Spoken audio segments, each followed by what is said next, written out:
let's get into the different GE types. We have four different types. We can, of course, use the drop-down list to pick amongst them, or press this up and down arrow. You'll notice that one of them, the generated gated, has even subtypes within it.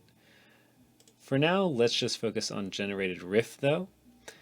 When you choose a GE type, it's going to make some options available and others unavailable, depending. So for this one, it doesn't allow us to use the drum subgroup, for example. We could only use that with the generated drum GE type.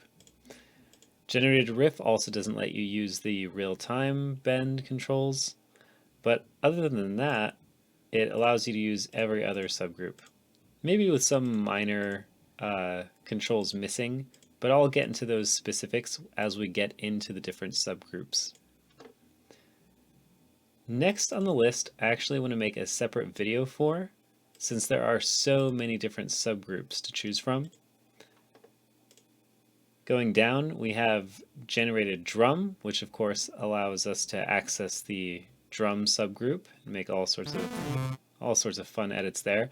You can also use the generated drum to upload your own melodies and things. It's probably the best, most sequencer-like GE, so you might want to get kind of familiar with GE drum sounds.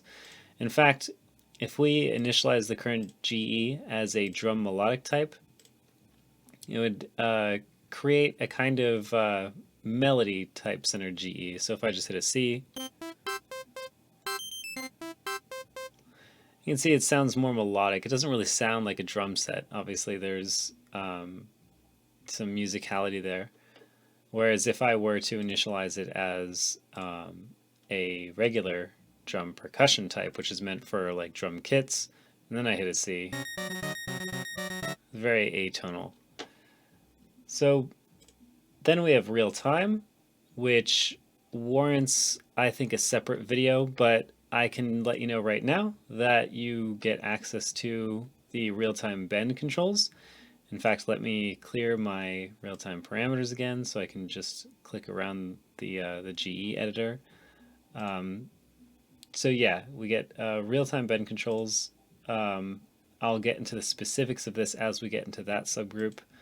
So that's a general rundown for GEs. What I want you to remember is that when choosing the GE type, it gives you access and also denies you from some parameters, depending on the type, but they all have their uses.